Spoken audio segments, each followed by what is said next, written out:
देखिए, आइए आपका ये हिंदूला आपका एक लेक्चर चला है आपका।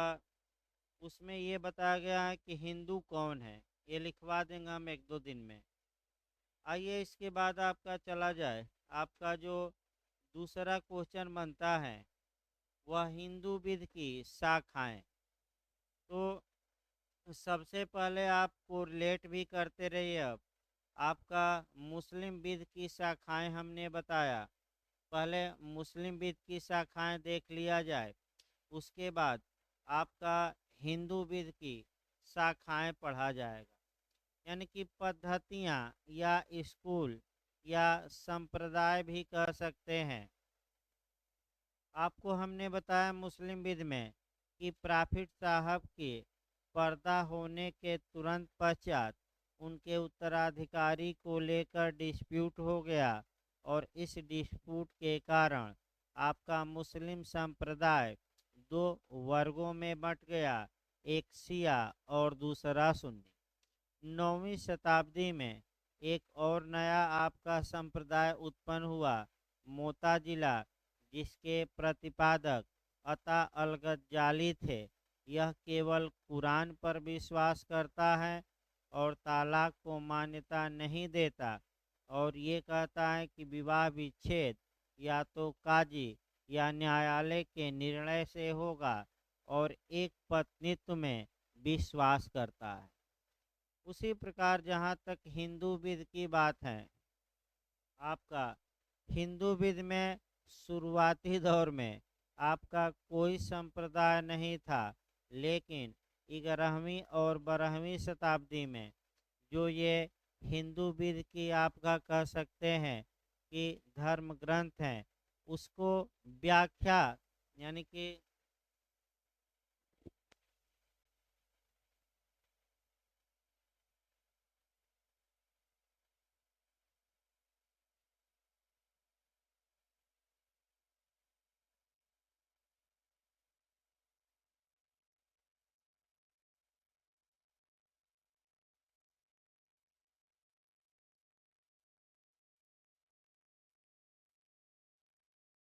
देखिए, शुरुआती दौर में कोई संप्रदाय आपका हिंदू विधि में नहीं था, लेकिन लगभग 11वीं और 12वीं शताब्दी में आपका दो विद्वान हुए। एक आपका विज्ञानेश्वर हुए और दूसरा जिमूतवाहन।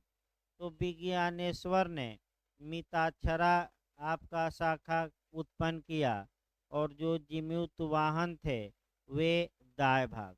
तो प्री के लिए पहला क्वेश्चन आपका जो बनता है, उत्तराखंड में कई बार बना है आपका, कि मिताक्षरा शाखा के प्रतिपादक कौन है, और आपका दूसरा बना है कि दाएं भाग शाखा के प्रतिपादक कौन है।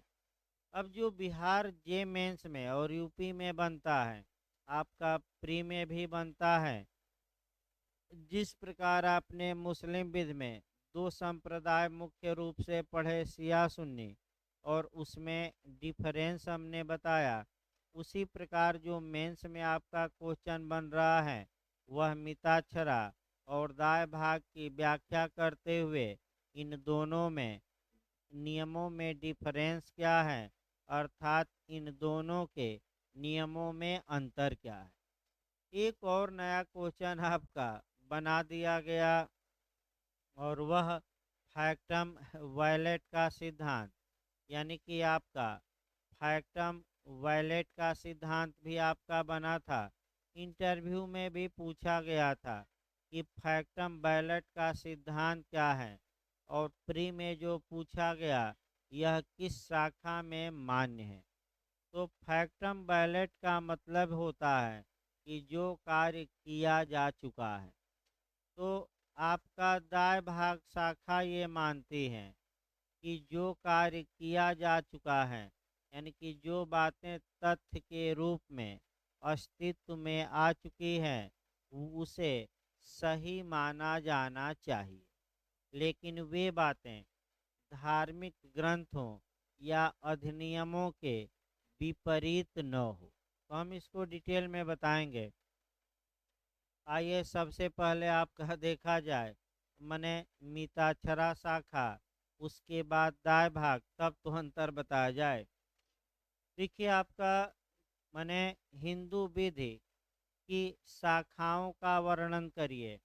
तो पहला नियम ये याद रखिए कि मिताक्षरा जो शाखा के नियम हैं वह ज़्यादातर भारत के भागों में लागू होते हैं, जबकि दाएं भाग के नियम आपका सीमित दायरा रखते हैं, केवल बंगाल और बांग्लादेश के कुछ भागों में लागू होते हैं। यानी कि व्यापक एरिया आपका किस शाखा की है? मिताक्षरा। मिताक्षरा शाखा की पहले सामान्य बातें कुछ देखिए, तब आपका शुरू किया जाए इसका निर्माण। जहाँ तक मिताक्षरा शाखा की बात है, मिताक्षरा शाखा आपका में ये माना जाता है कि जन्म स्वत्ववाद। जन्म स्वत्ववाद का मतलब ये हुआ कि परिवार में अगर कोई पुरुष जन्म लेता है तो जन्मतः उसे संपत्ति में अपने पिता दादा के साथ हक मिलेगा। इसको हम कहते हैं जन्म सत्ववाद का सिद्धांत। मिताक्षरा शाखा में आपका एक और कंसेप्ट था कोपार्सनरी, यानी कि समासिता या सहदायिकी। हम बताएंगे डिटेल में। सहदायिकी का मतलब ये हुआ कि 3 पीढ़ियों तक के आने वाले जो पुरुष मेंबर थे वहीं सहदायिकी का निर्माण करते थे, और ऐसी कंडीशन में जो पुत्रियां थी या जो महिलाएं थी संयुक्त हिंद माने जो हिंदू संयुक्त हिंदू परिवार की प्रॉपर्टी होती थी, उनमें उनको कोई अंश नहीं दिया जाता था। यानी कि मिताक्षरा शाखा आपका कठोर शाखा कही जाती है, जबकि दाएं भाग उदारवादी शाखा। तो जो आपका जो समासिता संपत्ति, यानी कि जो 3 पीढ़ी तक की संपत्ति है, ऊपर से 3 पीढ़ी से आ रही है, उस संपत्ति में आपका पुत्रियों को अंश प्राप्त नहीं था। तो वर्तमान समय में मैं बता दूं, ज़्यादा दिन अभी नहीं हुए, 2005 में हिंदू उत्तराधिकार अधिनियम में संशोधन करके और सहदायिकी संपत्ति में भी पुत्री का जो हक है वह पुत्र के बराबर किया गया। यानी कि इसका मतलब ये हुआ कि जो मिताक्षरा शाखा का मुख्य सिद्धांत को पार्सनरी था और स्त्रियों को संपत्ति से वंचित करने का प्रावधान था, जाकर अभी हाल में कुछ साल पहले ही ये नियम समाप्त किया गया है और पुत्रियों को पुत्र के बराबर सहदायिकी संपत्ति में क्या दे दिया गया है? अंश। तो एक तो सहदायिकी का निर्माण कैसे होता है और उसमें कौन कौन लोग शामिल होते हैं, आगे हम बताएंगे डिटेल में, ये नहीं कि ये समाप्त हो गया। दूसरा, फैक्टम बैलेट का भी सिद्धांत महत्वपूर्ण है कि फैक्टम बैलेट का सिद्धांत मिताक्षरा शाखा में कम मान्य है, जबकि दाएं भाग शाखा में आपका ज़्यादा मान्य है। तो पहले तो दोनों शाखाओं को देखिए और तब दोनों शाखाओं के नियमों में क्या डिफरेंस है। कम से कम मैं बता दूं, 9 से 10 अंतर याद करिएगा। एक एक अंतर मैं बताऊंगा, जैसे सिया सुन्नी में बताया गया, तो हिंदू लॉ में भी प्रयास ये करिए कि इस क्वेश्चन को तैयार कर लीजिए। देखिए शुरुआत किया जाए। सर्वप्रथम न्याय प्रशासन एवं विधि की व्याख्या आपका हिंदू विधि के तहत मनु को जाता है, और मनु ने जो किताब लिखी उस किताब का नाम है मनु स्मृति, जो काफ़ी हमेशा विवादित भी रहती हैं आपका। जैसे कि आपका जेएनयू और इत्यादि जो विश्वविद्यालय हैं उसमें हमेशा आप देखे होंगे कि जो ये मनु स्मृति है उसको जलाया जाता है। इसलिए जलाया जाता है कि जो आपका हिंदू धर्म में चार प्रकार के वर्ण का वर्णन किया गया है वह आपका मनुस्मृति में ही व्यापक रूप से किया गया है। तो कुछ लोग मनुस्मृति को मानने से इनकार करते हैं। जैसे कि इस समय नया जो विवाद चला है आपका रामचरितमानस की चौपाई पर चला है और व्याख्या का आपका मन कह सकते हैं जो ताड़ना शब्द है उसकी व्याख्या को लेकर आपका जिसकी जैसी भावना है वैसी वह व्याख्या कर रहा है। तो उसी प्रकार आपका तो सबसे पहले विधि एवं न्याय प्रशासन का वर्णन कैसे चलेगा न्याय प्रशासन ये मनुस्मृति ने की थी। तत्पश्चात आपका याज्ञवल्क्य ने मनु के विचारों का विश्लेषण किया और उस पर स्मृति लिखी। यानी कि इसका मतलब ये हुआ कि जो मनु ने मनु संहिता लिखी थी इस पर स्मृति लिखी गई। स्मृति लिखी गई और वह किसके द्वारा लिखी गई? याज्ञवल्क्य। याज्ञवल्क्य द्वारा लिखी गई। आधा रहेगा भाई। याज्ञवल्क्य द्वारा और जो आपका स्मृति याज्ञवल्क्य द्वारा लिखी गई फिर याद रखिए आपका उसकी व्याख्या किया गया। यानी कि मनु के विचारों पर स्मृति किसने लिखा? विद्वान याज्ञवल्क्य ने और इनके विचारों की व्याख्या की गई। यानी कि इनके याज्ञवल्क्य के विचारों की व्याख्या की गई और वह जो व्याख्या की गई विज्ञानेश्वर द्वारा की गई। यानी कि किसके द्वारा की गई? विज्ञानेश्वर। और विज्ञानेश्वर ने व्याख्या करके मिताक्षरा लिखी। मिताक्षरा इसका मतलब ये हुआ कि पहला तो ये क्वेश्चन आया कि आपका कह सकते हैं ये मिताक्षरा टीका लिखी। टीका माने कमेंट आपका चूंकि कमेंट्री कह सकते हैं यानी कि व्यापक रूप से उसको बताया। फिर एक बार भाई इतिहास याद रखिए पहला यहाँ से तमाम क्वेश्चन प्री में भी उठते हैं। आपका मनुस्मृति की माने मनुस्मृति पर स्मृति लिखी गई याज्ञवल्क्य द्वारा और जो याज्ञवल्क्य ने स्मृति लिखी थी उसकी माने व्याख्या की गई और व्याख्या करके एक टीका लिखी गई। यानी कि उसका निर्वचन किया गया और विज्ञानेश्वर याज्ञवल्क्य द्वारा आपका कह सकते हैं स्मृति लिखी गई और याज्ञवल्क्य के विचारों की व्याख्या की गई विज्ञानेश्वर द्वारा। और विज्ञानेश्वर ने मिताक्षरा किताब लिखी और जो लोग मिताक्षरा को मानते हैं वह मिताक्षरा शाखा के हो गए। यानी कि ये जो किताब लिखी गई लगभग आपका 11वीं शताब्दी के अंतिम समय और 12वीं शताब्दी के प्रारंभ में लिखी गई। मिताक्षरा मिताक्षरा का शाब्दिक अर्थ होता है थोड़े शब्दों वाला।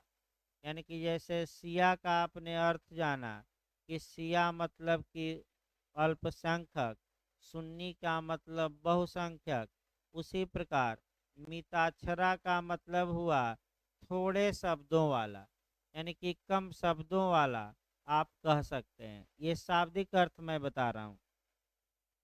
अब जहाँ तक मिताक्षरा की बात है मिताक्षरा की रचना विज्ञानेश्वर ने की। अब अगला क्वेश्चन आपका ये बनता है कि आखिर विज्ञानेश्वर कहाँ के रहने वाले थे? तो आंध्र प्रदेश के। यानी कि आंध्र प्रदेश के निवासी विज्ञानेश्वर ने याज्ञवल्क्य द्वारा लिखी गई स्मृति पर टीका लिखी और उस टीका का नाम ही मिताक्षरा है। और ये जो मिताक्षरा को लोग मानते हैं वे लोग कहलाए मिताक्षरा शाखा वाले, तो पहले मिताक्षरा शाखा को बता दिया जाए और तब आपका जो दूसरी शाखा है दाएं भाग बताई जाएगी। बाद में जो मिताक्षरा शाखा थी ये 5 उपशाखाओं में बट गई। यानी कि मिताक्षरा शाखा बंगाल एवं बांग्लादेश के अलावा संपूर्ण भारत में मान्य है और आगे चलकर इस शाखा को भी 5 उपशाखाओं में बांट दिया गया। हल्का हल्का अंतर है। 5 जो उपशाखाएं थी, पहली उपशाखा आपका बनारस उपशाखा कही जाती है, दूसरी उपशाखा मिथिला उपशाखा, तीसरी द्रविड़, चौथा महाराष्ट्र और पांचवा पंजाब। डिटेल में इसको नहीं पढ़ना है। यानी कि मिताक्षरा शाखा को आगे चलकर कितने भाग में बांट दिया गया? 5 में। आपका एरिया वाइज पहला बनारस शाखा, यानी कि इधर जो हम लोगों की तरफ लागू है पूर्वांचल में, ये बनारस शाखा के नियम लागू हैं। ये शाखा सबसे रूढ़िवादी है और देख रहे आज भी रूढ़िवादी है। यानी कि सबसे अधिक परंपरा प्रेमी कहिए, रूढ़िवादी कहिए। तो 5 बस शाखाएं देखनी है, उसके अंदर से क्वेश्चन नहीं बनता ज़्यादा। तो 5 उपशाखाओं में मिताक्षरा शाखा क्या है? बटी है। अब आ जाइए दाएं भाग देखा जाए। जहाँ तक जो दूसरी शाखा या सेकेंड स्कूल की बात है, हिंदू विध में दूसरी शाखा आपका दाएं भाग है। आपका दाएं भाग की रचना आपका जिमूत वाहन ने की। ये बंगाल के रहने वाले थे। यह एक उदारवादी ग्रंथ है। इसके द्वारा स्त्रियों को भी संपत्ति में हक प्राप्त करने का अधिकार दिया गया है, लेकिन इसका दायरा आपका काफ़ी सीमित है। बंगाल में और बांग्लादेश के कुछ हिस्सों में ही लागू होता है। ये इस शाखा के नियम पूरे देश में लागू नहीं होते। यानी कि व्यापक कौन सी शाखा है? मिताक्षरा। और आपका सीमित कौन सी शाखा है? दाएं भाग। फिर दाएं भाग की रचना याद रखिए किसने की? ये कई बार बना है आपका उत्तराखंड में और बिहार में। किसने किया? जिमूत वाहन ने। जिमूत वाहन कहाँ के रहने वाले थे? तो आपका जवाब रहेगा ये कहाँ के रहने वाले थे? बंगाल के। अब ये आया कि भाई जो आपका इसकी भी रचना लगभग 12वीं शताब्दी में ही हुई। इसमें मुख्य रूप से विभाजन, उत्तराधिकार और स्त्री धन के बारे में प्रावधान किया गया है। यानी कि संपत्ति का विभाजन, उत्तराधिकार में कौन व्यक्ति संपत्ति पाएगा, और तीसरा कौन सी संपत्तियां स्त्री धन होंगी, कौन स्त्री संपदा होगी। तो यहाँ भी थोड़ा आपको बता दिया जाए। वर्तमान समय में चाहे वह स्त्री धन में आता हो प्राचीन में या स्त्री संपदा में आता हो, हिंदू उत्तराधिकार अधिनियम जब हम पढ़ाएंगे तो धारा 14 ये बताएगी कि चाहे हिंदू स्त्री धन हो या स्त्री संपदा हो, अब दोनों पर उस स्त्री को पूर्ण अधिकार प्राप्त है। पूर्ण अधिकार का मतलब याद रखिएगा, पूछा भी गया था। जो अधिकार हैं, जहाँ अधिकार है वहाँ मैं टाट में बताया था क्या है? उपचार। और देख ही रहे कितना विवाद आपका क्वेश्चनों पर लोग उठाए हैं। तो पूर्ण अधिकार का मतलब ही यही हुआ कि अधिकार और उपचार साथ साथ चलते हैं। यानी कि you be just I be रेमेडियम। अगर हमें अधिकार है तो टाट में भी हमने एक लेक्चर सुबह दिया है, डिटेल में हमने बताया था कि अगर हमारे पास कोई विधिक अधिकार है, उसका हनन होता है तो हर हाल में रेमडी मिलनी ही चाहिए। इस अधिकार को हम पूर्ण अधिकार कहेंगे। लेकिन अधिकार हैं और उपचार ही बाधित हैं तो इसको हम कहते हैं अपूर्ण अधिकार। तो आगे इसको देखा जाए, यानी कि मुख्य रूप से जो विभाजन का नियम है, उत्तराधिकार का संपत्ति में नियम है, स्त्री धन स्त्री संपदा है, ये आपका इसका वर्णन दाएं भाग में किया गया है। अब दोनों में अंतर क्या है? वही अंतर ही महत्वपूर्ण है कंपटीशन के लिए। भले शुरुआती दौर में कम से कम 3-4 बातें याद रखिए कि आपका मिताक्षरा की रचना विज्ञानेश्वर ने की और दाएं भाग की रचना ने की जीमूत वाहन। आपका विज्ञानेश्वर आंध्र प्रदेश के थे, तो आपका जीमूत वाहन कहाँ के थे? बंगाल के। ये याद रखना है। व्यापक क्षेत्र में कौन लागू होती है? मिताक्षरा। और सीमित क्षेत्र में कौन? दाएं भाग। भाई दाएं भाग के नियम सीमित क्षेत्र में लागू होते हैं, ज़्यादातर एरिया में। हाँ, कठोर नियम किसके हैं ये तो अंतर में हम बताएंगे, मिताक्षरा के। और उदारवादी दृष्टिकोण कौन अपनाता है? दाएं भाग। अब इसी प्रकार शिया सुन्नी में अंतर आपका, कठोर नियम शिया में थे, जबकि उदार नियम हमने देखा किस में ज़्यादातर हैं? सुन्नी विद में। तो यहाँ भी कठोर नियम किस में? कोरिलेट करते रहिए। कठोर नियम मिताक्षरा में होंगे और उदारवादी नियम किस में होंगे? दाएं भाग। अब अंतर क्या है? वही आपका एक एक अंतर हमें चलना है। इधर हम आपका लिखते हैं मिताक्षरा शाखा और इधर दाएं भाग।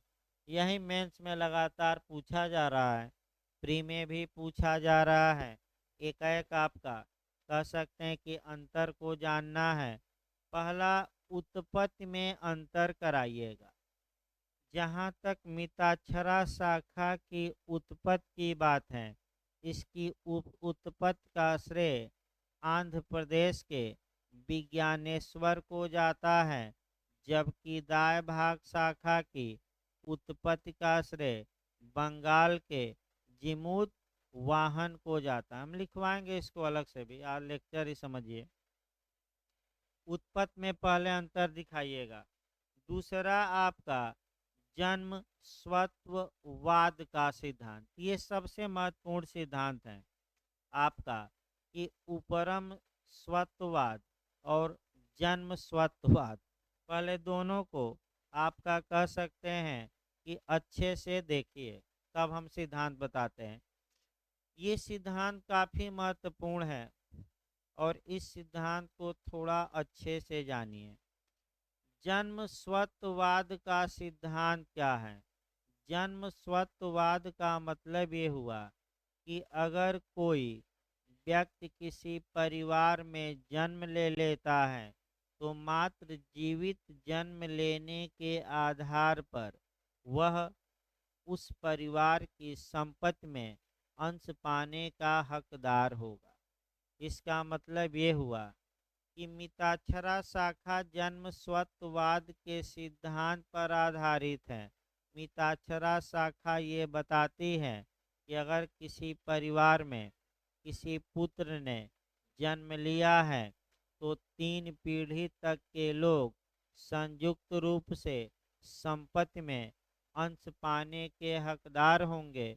पुत्र को कुछ करना नहीं है, केवल उसे परिवार में जीवित जन्म लेना है। जैसे ही वो जन्म लेगा, वैसे ही उसका हिस्सा निकाला जाएगा, उसे जन्मता हक मिल जाएगा, कुछ करने की आवश्यकता नहीं। याद रखिए, जन्मता हक मिलेगा। हाँ, लेकिन ये जो हक मिलेगा, ये आपका 3 पीढ़ी तक के ही आने वाले लोगों को मिलेगा। यानी कि 3 पीढ़ी बना लिया जाए, तब आपका देखा जाए। मान लीजिए ये एक व्यक्ति था, इसके 2 पुत्र बना लिया जाए, आपका बी तथा सी। ये आपका पहली पीढ़ी हो गई। फिर आपका बी का पुत्र डी बना लिया जाए, और डी का पुत्र कौन? ई। और ई का पुत्र एफ। तो अगर फिर एक बार देखिए, अगर ए मर जाता है, तो आप 3 पीढ़ी तक के लोगों को रखिए। कितने पीढ़ी तक के? 3। तो ये जो बी, डी और ई है, ये मिलकर कोपार्सनरी, यानी कि इसका मतलब ये हुआ कि आपका समासिता या सहदायकी का निर्माण करेंगे। पहला नियम याद रखें, मृतक के बाद की कितनी पीढ़ी तक के लोग? 3 पीढ़ी तक के लोग किस चीज का निर्माण आपस में करते हैं? कोपार्सनरी का, या समासिता का, या सहदायकी का। अब नियम ये कहता है कि अगर इस 3 पीढ़ी में कोई पुत्र या पुत्री जन्म लिया तो या तो पुत्र या क्या लिया? पुत्री। तो ऐसी कंडीशन में पुत्रियों को सहदायकी संपत्ति में मिताक्षरा शाखा कोई हक नहीं देती। यानी कि मिताक्षरा शाखा ये कहती है कि कोपार्सनरी प्रॉपर्टी में, यानी कि सहदायकी संपत्ति में पुत्रियों का कोई अंश नहीं होगा। तो आपका केवल कौन होगा? पुत्र का अंश होगा। इसका मतलब मिताक्षरा शाखा ये बताती है कि जो ये 3 पीढ़ी तक के लोग हैं, मृतक के बाद 3 पीढ़ी तक के लोग ही कोपार्सनरी का निर्माण करेंगे। और इसमें भी केवल कौन होगा? पुत्र, यानी कि पुरुष वर्ग होगा। और महिलाओं को सहदायकी से क्या कर दिया गया है? बाहर। ये जो पुरुष वर्ग 3 पीढ़ी तक का है, ये जैसे ही कोई बच्चा इन 3 पीढ़ियों के अंतर्गत जन्म लेगा, उस सहदायकी संपत्ति में उसका अंश निर्धारित है, यानी कि उसका अंश मिलेगा। फिर आगे हम बताएंगे, आपका कह सकते हैं कि हिंदू उत्तराधिकार अधिनियम में, कि अगर कोई बच्चा गर्भ में है, उसी दौरान संयुक्त हिंदू परिवार की संपत्ति का बंटवारा होता है, तो ऐसी कंडीशन में आपका गर्भस्थ शिशु का भी अंश निकालना पड़ेगा। अगर गर्भ में आ गया है बच्चा, आपने उसका अंश या हिस्सा अलग नहीं किया, तो ऐसी कंडीशन में, फिर हम बता दें, ऐसी कंडीशन में फिर से बंटवारा होगा उसके जन्म लेने पर, और उसको हर हाल में हिस्सा दिया जाएगा। ये नियम है हिंदू उत्तराधिकार अधिनियम में भी आपका ये नियम चलेगा। अगला नियम आइए देखा जाए इसमें, जन्म स्वत्ववाद के सिद्धांत के अनुसार कोई पुत्र, यानी कि पुत्र, पौत्र और प्रपौत्र, ये 3 पीढ़ी तक के जो लोग हैं, ये आपस में मिलकर कोपार्सनरी का, सहदायकी का निर्माण करेंगे। और इनमें से कोई भी 3 पीढ़ी तक के लोगों में जैसे ही जीवित जन्म लेगा, वैसे ही उसे संपत्ति में क्या मिलेगा? अंश मिलेगा। अतः ये कहा जाता है कि अगर कोई मरता है तो अन्य लोगों का अंश बढ़ेगा, और कोई नया बालक जन्म लेता है तो अन्य लोगों का अंश क्या होगा? कम, क्योंकि वो भी तो एक हिस्सेदार क्या हो गया? उत्पन्न हो गया। भाई आप ही में से तो पहले से ये निश्चित नहीं है कि किसको कितना अंश मिलेगा। मृतक, जिस दिन मृतक की मृत्यु हुई, अब देखा जाएगा कि परिवार में कितने लोग हैं, उस हिसाब से उनका अंश निश्चित किया जाएगा। तो भाई कुल मिलाकर एक लाइन इतना बताने का मतलब ये हुआ कि मिताक्षरा शाखा जन्म स्वत्ववाद के सिद्धांत पर आधारित है। पुत्र, पौत्र और प्रपौत्र, ये 3 पीढ़ी के जो पुरुष वर्ग के लोग हैं, ये एक साथ संपत्ति में अंश पाएंगे। लेकिन कितने पीढ़ी तक के लोग? केवल 3। और स्त्रियों को सहदायकी में शामिल किया गया है कि नहीं? नहीं किया गया है।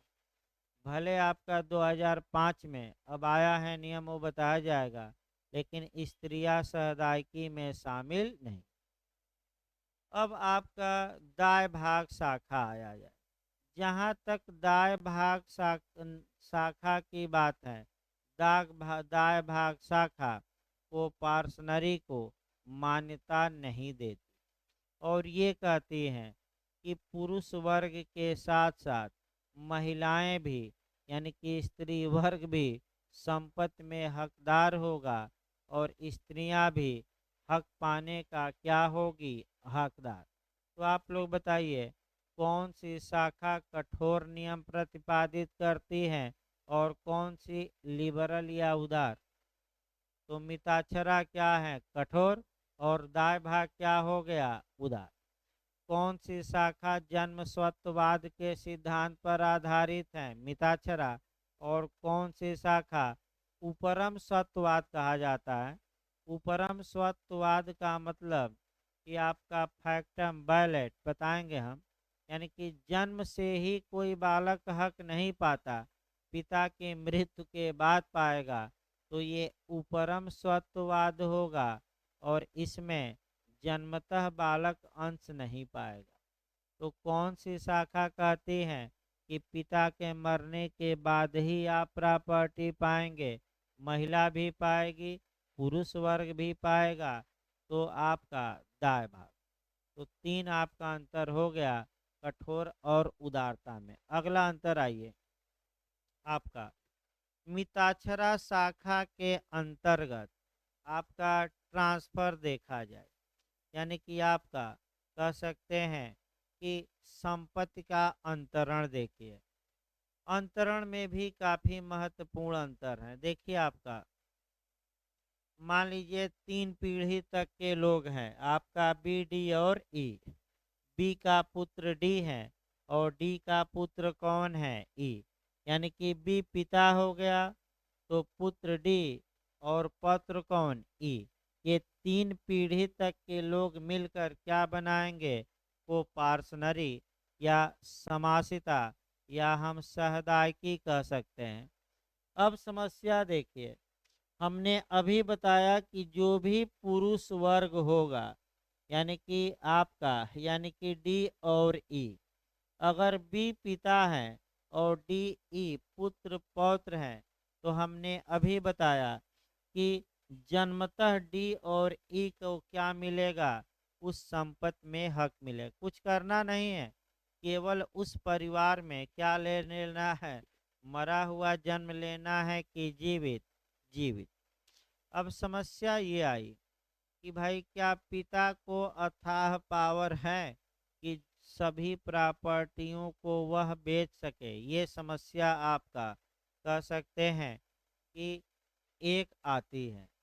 तो क्या जो इस उदाहरण में जो पिता है, क्या पुत्र और प्रपौत्र का हिस्सा भी बेच देगा या ट्रांसफर कर देगा, कि केवल अपना अंश ट्रांसफर कर सकता है। तो मैं फिर बता दूं, जो पिता होते हैं उनके अंतरण की शक्ति पर निर्बंधन है, नियंत्रण है।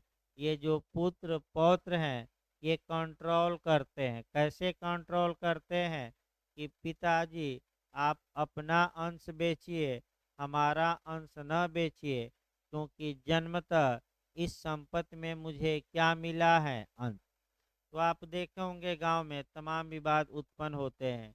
जैसे ही पिता, अगर सहदायकी संपत्ति है जो ऊपर से तीन पीढ़ी से आ रही है, और उसमें अगर कोई पिता पूरी संपत्ति को ट्रांसफर करता है, बेचता है, तो आप सुने होंगे कि पुत्र और पुत्रियों ने चैलेंज कर दिया कि ये पूरी संपत्ति इन्हें बेचने का हक नहीं है, क्योंकि इस संपत्ति में मुझे भी हिस्सा प्राप्त है।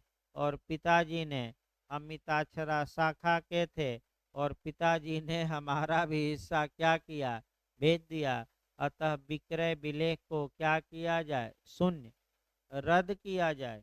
ये मांग की जा सकती है किसके द्वारा, पुत्र और प्रपौत्र। क्यों, यानी कि एक लाइन ये रहा कि मिताक्षरा शाखा के अंतर्गत क्योंकि जितने पुरुष वर्ग के लोग हैं वह जन्मतः संयुक्त हिंदू परिवार की संपत्ति में यानी कि सहदाई की संपत्ति में अंश पाते हैं। अतः ऐसी कंडीशन में जो पिता का संपत्ति ट्रांसफर करने का अधिकार होता है वह अनियंत्रित नहीं होता बल्कि नियंत्रित होता है। किसके द्वारा? पुत्र और पौत्रों द्वारा। यानी कि इसका मतलब कि पिता पूरी संपत्ति को क्या बेच सकता है कि नहीं? नहीं बेच सकता। लेकिन कौन सी संपत्ति मैं बता रहा हूँ? स्व अर्जित की सहदाई की। हाँ, स्व अर्जित पर उसे पूर्ण अधिकार है। एक स्व अर्जित देखिए भाई, नहीं तो फिर आपका देखिए जो 3 पीढ़ी तक की संपत्ति है ये अभी हटा दीजिए, तो आगे सहदाई की डिटेल में चलेगी। ये कोपार्सनरी प्रॉपर्टी हो गई। मान लीजिए पिता ने जिंदा रहते हुए ये मकान अपने नाम खरीदा, तो समस्या ये है कि जो ये मकान पिता ने खरीदा है अब ये सहदाई की संपत्ति है कि सेल्फ एक्वायर यानी कि स्व अर्जित संपत्ति है। तो अगर स्व अर्जित संपत्ति है तो पिता को पूर्ण हक है कि वह चाहे सो करे, यानी कि एक पुत्र को दे दे, दो को दे दे, या किसी को न देकर पूरी संपत्ति बेच दे। यानी कि जो नियम हमने बताया कि पिता पर संपत्ति अंतरण करने पर कुछ प्रतिबंध रहता है, फिर दिमाग स्थिर करके समझिएगा। ये नियम केवल और केवल किस प्रॉपर्टी में लागू होता है? कोपार्सनरी। अगर पिता की स्व अर्जित वर्जित संपत्ति है तो उस पर ये नियम लागू नहीं होगा। अब अगला ये आपका दाय भाग में देखा जाए कि आखिर दाय भाग में क्या नियम है। तो दाय भाग में आपका फिर एक बार याद रखिए, जहाँ तक दाय भाग शाखा की बात है, अगर पिता जिंदा है तो पिता को पूर्ण हक है कि वह पूरी संपत्ति को ट्रांसफर कर सके। पुत्र पौत्री या जो प्रपौत्र हैं, यानी कि जो पुत्र पौत्र हैं, इनके इनके कारण पिता के ट्रांसफर करने पर कोई रोक नहीं है। इसका मतलब ये हुआ कि आपका दाय भाग शाखा में पिता को पूर्ण हक है कि वह संपत्ति का क्या कर सके? ट्रांसफर। बच्चों से के कारण उस पर कोई कंट्रोल है कि नहीं? नहीं है। अगला देखिए आपका, अगला आपका जो देखना है वह आपका कह सकते हैं कि आपका सपिंड देखना है। सपिंड में भी अंतर है, इसको भी आप सतर्क रहिए। जहाँ तक मिताक्षरा शाखा की बात है, मृतक का सपिंड कौन होगा? तो मिताक्षरा शाखा रक्त रिलेशन को मान्यता देती है। तो देखिए वर्तमान समय में जो आपका सपिंड होता है वह आपका कह सकते हैं कि इसका एरिया है आपका पिता की ओर से की, और माता की ओर से ऊपर ऊपर की ओर कितनी पीढ़ी? 3 पीढ़ी। यानी कि पहले ये नियम पिता की ओर से 7 पीढ़ी और माता की ओर से कितनी थी? 5। ये हम बताएंगे आपका। ये हिंदू मैरिज एक्ट अभी आपका चूंकि कानून शुरू नहीं हुआ, अभी भूमिका ही चल रही है, क्योंकि जो शब्द आ रहे हैं वह आपका माने कानून से गवर्न हो रहे हैं। लेकिन हल्का सा बिहार में पूछा जाता है लगातार कि सपिंड की जो अवधारणा है मिताक्षरा शाखा में ये ब्लड के रिलेशन पर आधारित है।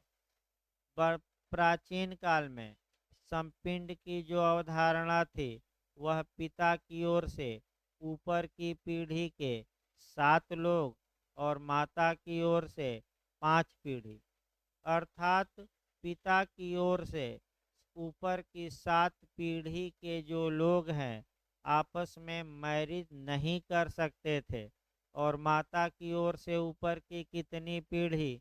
5 पीढ़ी के लोग आपस में क्या विवाह कर सकते थे कि नहीं? नहीं। चाहे जहाँ भी रह रहे हो। लेकिन वर्तमान समय में जब आपका कानून बना तो कानून द्वारा सपिंड की अवधारणा किस पर आधारित है इत्यादि भी बना है आपका बिहार और नेट में। और ये कई जगह काम करेगा, मैं बता दूं। हिंदू ला, मुस्लिम ला, और जो आपका टाट चल रहा है, ये कई जगह काम करेगा। आपका एलएलएम में, जे में, नेट में, आपका बिहार में तो काफ़ी महत्वपूर्ण भूमिका उठा निभाएगा। आपका मान के चलिए कि 25 क्वेश्चन तो प्री में केवल आएगा इन तीनों से। और कांटेक्ट पढ़ लीजिए तो कुल मिलाकर 35 से 40 क्वेश्चन आपका कवर हो गया। बिहार में आपका जो ये सीपीसी है, सीआरपीसी है, एविडेंस है, चार चार पाँच पाँच क्वेश्चन ही आता है, ज़्यादा नहीं।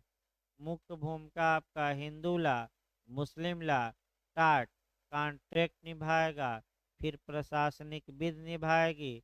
हमें लगता है कि 40-40 क्वेश्चन इन चार कानूनों से आपका 150 में 40 क्वेश्चन एक मिलने के पूरा चांस रहते हैं। तो यूपीजे का थोड़ा मॉडल अलग है। भले कानून वहीं पढ़ना हो, यहाँ 15-15 क्वेश्चन है, वहाँ आपका कोई ये नहीं है। तो आगे देखिए, फिर एक बार अच्छे से इसको देखिए। हम बताइए सपिंड की अवधारणा फिर देखिए, जो वर्तमान समय में पूछा गया था, ये बिहार में भी, उत्तराखंड में भी। वर्तमान समय में आपका पिता की ओर से कितनी 5 पीढ़ी और माता की ओर से कितनी 3 पीढ़ी। ये जो लोग हैं, यानी कि आपका ये आपस में मैरिज नहीं कर सकते। और ये लोग आपस में आपका क्या किसका निर्माण करेंगे, सपिंड का। तो मिताक्षरा शाखा में जो सपिंड रिलेशन का प्रावधान किया गया है, यह आपका ब्लड के रिलेशन पर आधारित है, रक्त के रिलेशन पर। जबकि दाय भाग शाखा में रक्त के रिलेशन पर नहीं, सपिंड वह व्यक्ति कहा जाता है जो मृतक को पारलौकिक आपका मने लाभ पहुंचाया हो, यानी कि मर गया व्यक्ति तो उसका अंतिम संस्कार करे, जो कर्मकांड है वह करे। अगर जो व्यक्ति इन कर्मकांडों को करता है वह व्यक्ति दाय भाग में क्या माना जाता है, सपिंड। तो मृतक का सपिंड दाय भाग में कौन माना जाएगा, जो मृतक को कैसा लाभ पहुंचाया हो, धार्मिक। मिताक्षरा में कौन माना जाएगा, जो मृतक के किससे रिलेटेड हो, ब्लड से। तो फिर याद रखिए, आपका पिता की ओर से वर्तमान में कितनी पीढ़ी है, 5। माता की ओर से ऊपर की पीढ़ी, नीचे की नहीं हम बता रहे हैं, आगे हम डिटेल में बताएंगे नियम बनाकर। अगला देखिए, आपका अगला अंतर देखा जाए। आपका अगला अंतर आपका देखना है उत्तरजीविता और उत्तराधिकार। देखिए, उत्तरजीविता क्या होती है और उत्तराधिकार क्या होता है, ये थोड़ा समझने का प्रयास करिए। आपका देखिए, अब उदाहरण, ए बी 2 भाई थे और ए का जो पुत्र था वह सी था। अगर बी मर जाता है तो बी की जो प्रॉपर्टी है वह ए को मिलेगी। तो जब प्रॉपर्टी समान श्रेणी के लोगों को मिलती है तो उसे हम उत्तरजीविता कहते हैं। और जब प्रॉपर्टी नीचे के लोगों को मिलती है तो उसे हम क्या कहते हैं, उत्तराधिकार। यानी कि अगर ए का पुत्र या पुत्री सी है और ए के मरने के बाद किसको उसकी प्रॉपर्टी मिले, सी को, तो हम कहेंगे कि सी को प्रॉपर्टी सक्सेशन में मिली है, उत्तराधिकार में। तो उत्तराधिकार कहाँ आएगा, नीचे। उत्तरजीविता आपका नीचे आना जरूरी नहीं है। जैसे ए और बी 2 भाई थे, ए बी मर गया तो बी की संपत्ति किसको प्राप्त हुई, ए को। तो नीचे नहीं आया, ये बराबर समान में क्या हुआ, बांटा गया। तो यहाँ आपको ये समझना है कि मिताक्षरा शाखा में उत्तराधिकार का भी नियम मान्य है और उत्तरजीविता का भी। लेकिन जो दाय भाग शाखा है उसमें केवल और केवल उत्तराधिकार मान्य है, उत्तरजीविता नहीं। यानी कि आपका दाय भाग शाखा में किसको केवल मान्यता दी गई है? उत्तराधिकार को। अगला अंतर आइए, मिताक्षरा विधि के तहत स्त्रियों को आपका सहदाय की संपत्ति में अंश देने से मना किया गया है। इसका मतलब ये हुआ कि मिताक्षरा शाखा ये कहती है कि आपका जो वो पार्सनरी प्रॉपर्टी होगी, जो सहदाय की संपत्ति होगी, उसमें केवल और केवल कौन अंश पाएंगे? पुरुष सदस्य। महिलाओं को आपका संपत्ति से क्या कर दिया गया है मिताक्षरा शाखा में? वंचित। जबकि दाय भाग शाखा इसीलिए उदार मानी जाती है, दाय भाग शाखा पुरुष के साथ साथ स्त्रियों को भी संपत्ति का क्या घोषित करती है? हकदार। कि स्त्री भी हकदार हैं और पुरुष के साथ साथ। अब अगला ये देखा जाए आपका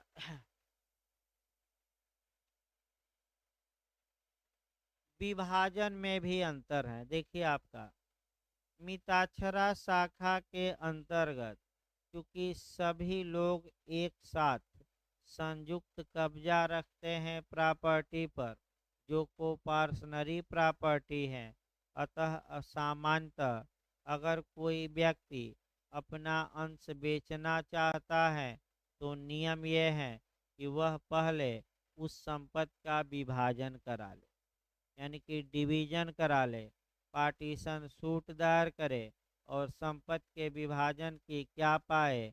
डिक्री।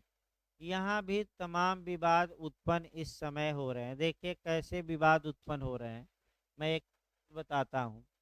मान लीजिए कि ए का पुत्र बी बी सी तथा डी तीन है। तो भाई अगर सहदाय की संपत्ति है तो ए का भी हिस्सा है, डी का भी, सी का भी और किसका? बी का। ये संयुक्त रूप से उस संपत्ति के क्या है? स्वामी है।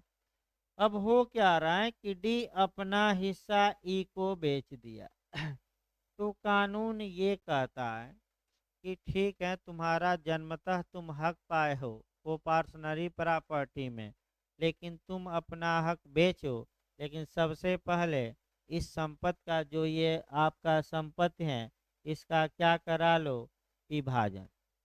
तो विभाजन या तो समझौते द्वारा हो सकता है कि तीन पुत्र और पिता मिले आपस में समझौता कर लिए, लिखा पढ़ी करके विभाजन हो गया, या पार्टीशन सूट दायर किया जाता है कोर्ट में, और कोर्ट से पार्टीशन जब होगा तब तुम अपना हिस्सा बेचो। तो देखिए हो क्या रहा है कि ये जो मान लीजिए कि ये शराबी जुआरी या इसमैकिया निकल गए हड्डी, और डी क्या काम किया कि अपना हिस्सा किसको बेच दिया? ई को।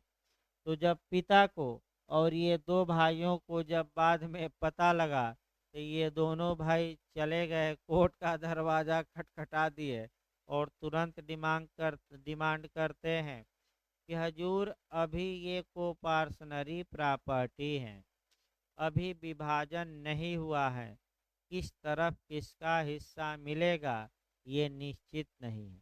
अतः ऐसी कंडीशन में आप दाखिल खारिज पर रोक लगाइए, तहसीलदार के यहाँ चले जाएंगे कि दाखिल खारिज पर रोक लगाइए।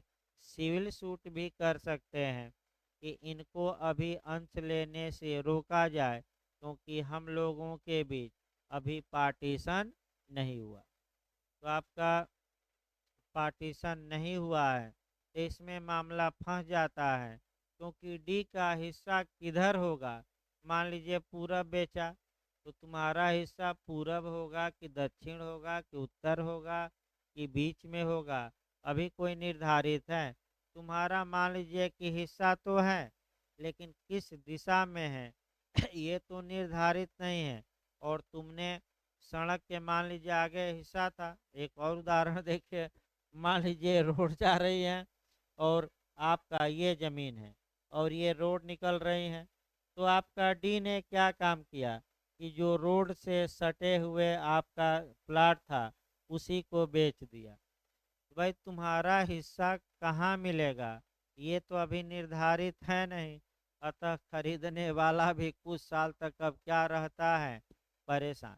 क्योंकि नियम ये कहता है कि बंटवारा करके बेचो, लेकिन अगर बंटवारा बिना किए बेच दिए हो तो उस पर विवाद किया जा सकता है, और विवाद करके न मकान बन सकता है न बाउंड्री उठ सकती है, क्योंकि आपका हिस्सा किधर है ये अभी तय कहाँ है भाई।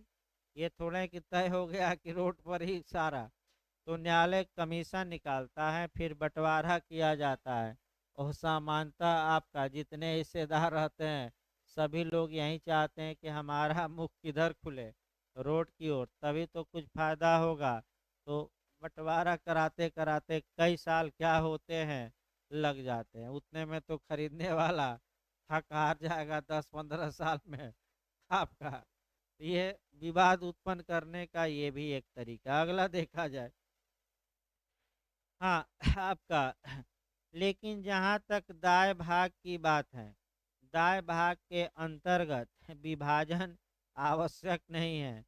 कोई भी व्यक्ति, कोई भी मेंबर अपने हिस्से को आपका ये बिना विभाजन के भी क्या कर सकता है, आपका दाय भाग में ट्रांसफर।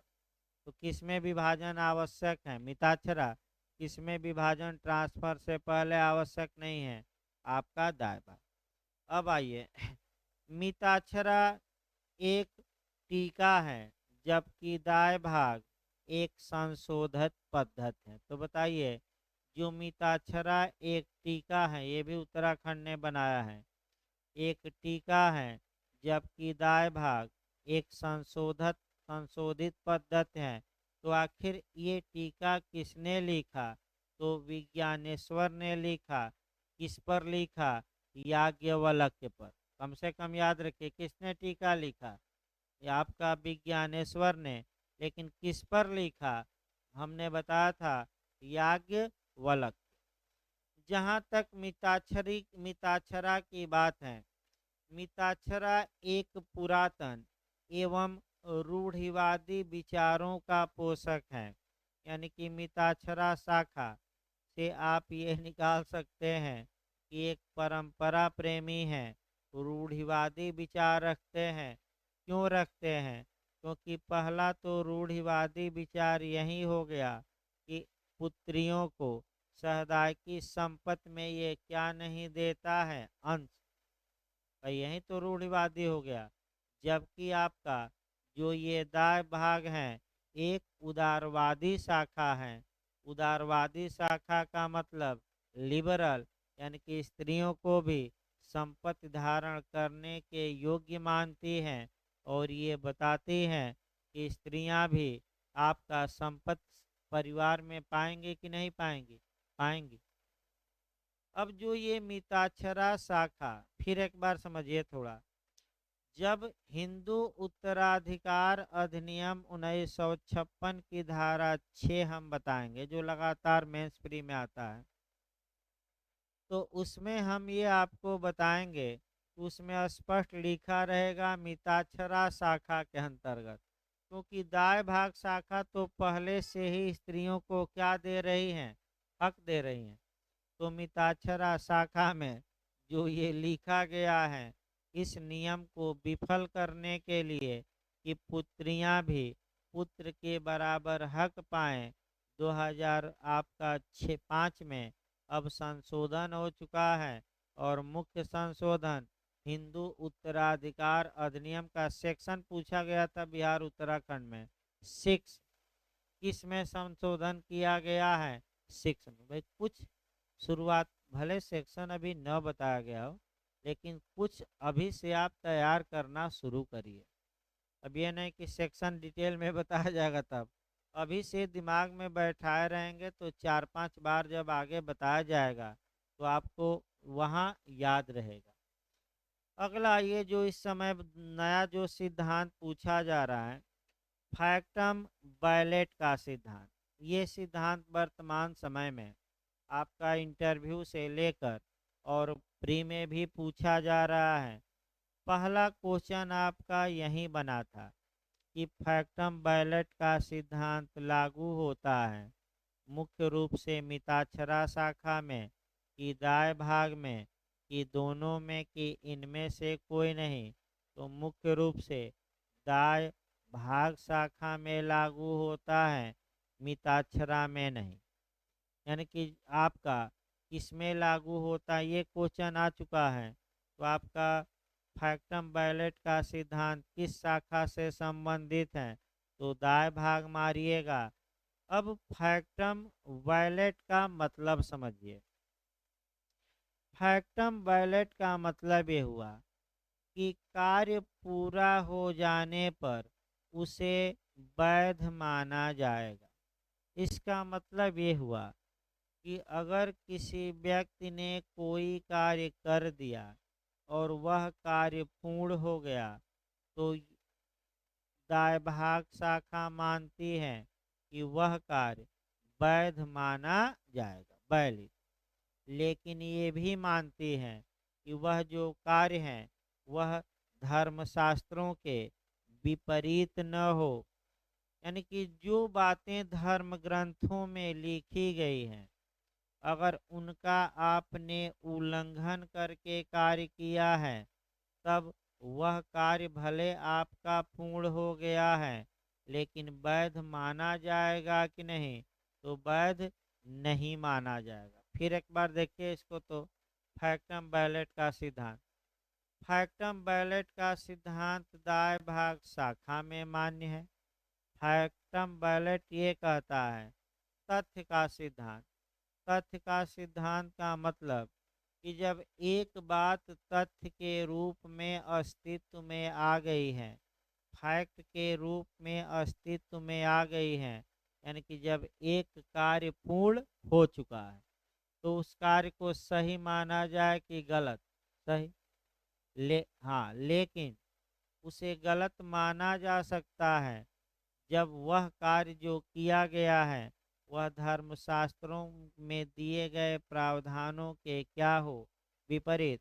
यानी कि कानून के वह क्या हो, विपरीत। अब कानून में जो कार्य होते हैं थोड़ा उसको देखिए। एक जो कानून में कार्य होता है निर्देशात्मक, और एक जो कार्य होता है आज्ञापक। यहाँ हो सकता है अंदर जाकर पूछ ले कि अगर किसी धर्म ग्रंथ में या किसी कानून में केवल डायरेक्शन दिया गया है,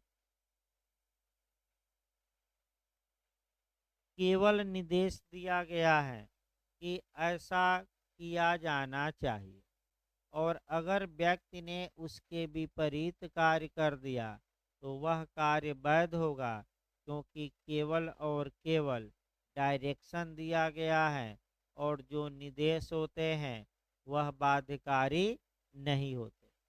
जैसे कि भारत के उच्चतम न्यायालय ने केंद्र सरकार को यह निर्देश दिया कि आप इस विषय पर कानून बना लीजिए। आदेश नहीं दे सकता सुप्रीम कोर्ट, यानी कि विधि बनाने के लिए क्या परमादेश जारी कर सकता है, नहीं। तो मैं फिर बता दूं, आदेश नहीं दे सकता, केवल सलाह दे सकता है कि आपको ये कार्य अब कर लेना चाहिए। तो ऐसी दशा में अगर धर्म ग्रंथों की जो बातें हैं केवल निर्देशात्मक हैं, और उसके विपरीत किसी व्यक्ति ने कोई कार्य किया है, तो वह कार्य वैध होगा। लेकिन अगर धर्म ग्रंथ की बात क्या है, आदेशात्मक है, तब तो भाई आपका कार्य किए हैं धर्म ग्रंथ के विरोध में है, तो वह कार्य वैध न होकर अवैध होगा। यानी कि आदेशात्मक नियम का उल्लंघन करना कार्य को अवैध बना देगा, जबकि केवल निर्देश का उल्लंघन करना, जहाँ की बाध्यकारी नहीं है कार्य का किया जाना, उसका उल्लंघन करके किया गया कार्य क्या होगा, वैध। जैसे कि आपका आप देख सकते हैं, आस्टीन पर जोड़ सकते हैं इसको आपका विधि शास्त्र में, कि आस्टीन ये कहता है कि law is the command of sovereign, विधि संप्रभु का आदेश है। इसका मतलब ये हुआ कि वहाँ निदेश नहीं कहा गया है, यानी कि अगर संप्रभु ने कोई आदेश जारी किया है तो आपको हर हाल में उस आदेश का क्या करना पड़ेगा, पालन। अगर यही कहा जाता कि निदेश, तो निदेश का पालन किया जाना आवश्यक नहीं है, कर भी सकते हैं और नहीं भी। तो हाई कोर्ट सुप्रीम कोर्ट देखते होंगे, कई मामलों में डायरेक्शन जारी करता है, निर्देश देता है, और कई मामलों में आदेश। तो जहां आदेश रहेगा वहां बाध्यकारी, और जहां निर्देश रहेगा वहां क्या रहेगा, विवेक। जैसे एक लास्ट में हम उदाहरण बता दें, जैसे कि एज वाला ही मैटर है, एपीओ में मामला आपका लखनऊ हाई कोर्ट में लोगों ने याचिका दायर की एज के मामले में आपका, तो मैंने ऐसी कंडीशन में हाई कोर्ट ने आपका आयोग को डायरेक्शन दिया कि इनके प्रत्यावेदन पर आप विचार करिए। अरे भाई, आप डायरेक्शन क्यों दे रहे हैं, विचार ही करना होता तो वैकेंसी निकालते समय विचार करके इनको भी मौका क्या कर किया जाता, दे दिया जाता। तो हाई कोर्ट ने केवल डायरेक्शन दिया, तो आयोग बुलाया इन लोगों को, प्रत्यावेदन लिया और कहा कि घर जाइए और सूचना सरे सभी प्रत्यावेदन खारिज। तो यानी कि निदेश बाध्यकारी यही हाई कोर्ट ने कह देता कि हम आदेश देते हैं कि आप इन लोगों से भी क्या कराइए, फार्म भरवाइए, तब वो बाध्यकारी रहता कि विवेक, बाध्यकारी। तो निदेश का उल्लंघन करना, अवैध कार्य को मैंने अब निर्देश का उल्लंघन करना क्षम्य है, और आदेश का या आज्ञापक कार्य का मैंने आज्ञापक या आदेश का उल्लंघन करना क्या है, क्षम्य नहीं। तो इसी को हम फैक्टम बैलेट का सिद्धांत कहते हैं। एक और जगह से इसे जोड़ा जाता है, ये तो हम तथ्य का सिद्धांत बताए, वास्तव में फैक्टम बैलेट का सिद्धांत इसलिए प्रयोग किया जाता है कि वास्तव में मृतक की संपत्ति का हकदार कौन होगा। ये थोड़ा ध्यान में रखिएगा दूसरे एंगल से। तो भाई मिताक्षरा शाखा ये कहती है कि मृतक की संपत्ति का हकदार उसके उत्तराधिकारी होंगे, जो अगर सहदायकी संपत्ति है तो कितनी पीढ़ी तक में आ जाते हैं, 3, क्योंकि मृतक का जो हिस्सा रहेगा उस सब में आपका क्या होगा, कानून के अनुसार बांटा जाएगा। तो यहाँ कोई तथ्य का प्रश्न ज्यादा नहीं उठा, लेकिन दाय भाग शाखा ये नहीं मानती। दाय भाग शाखा ये कहती है कि अगर कोई व्यक्ति मरता है तो उसमें उसके उत्तराधिकारी वह होंगे जो वास्तव में ऐसे मृतक की आपका सेवा किए हों, भौतिक सेवा, धार्मिक सेवा, पारलौकिक सेवा, यानी कि उसके अंतिम संस्कार से लेकर उसके बारे में जो भी कर्मकांड हो अगर किए हैं तो वे उत्तराधिकारी माने जाएंगे। तो बताइए, डी मने फैक्टम बैलेट का सिद्धांत किसमें लागू हुआ, वास्तव में दाय भाग में, क्योंकि दाय भाग किसको उत्तराधिकारी मानती हैं, और जन्मतः मानती हैं कि जो मृतक की सेवा किया है, सेवा किया है, तो सेवा तथ्य है।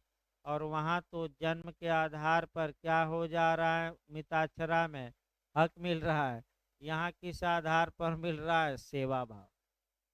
तो आपका इस प्रकार आपका मैंने पूरा जो दाय भाग और मिताक्षरा में अंतर कठिन था, क्योंकि कठिन इसलिए है कि आप हिंदू लॉ पढ़े ही नहीं है पहले से।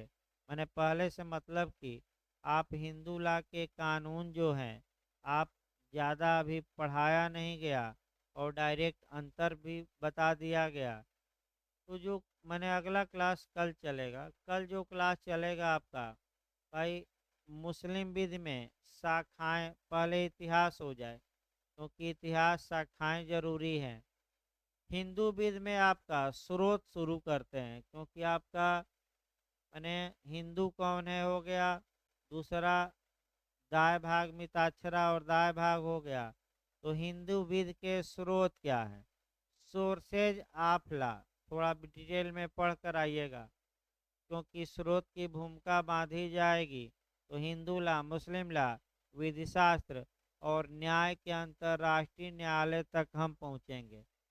तो पूछा भी गया था कि न्याय के अंतर्राष्ट्रीय न्यायालय का स्रोत, तो आर्टिकल में रटवाया था, कौन से आर्टिकल में है, 38 का क्लाज 1।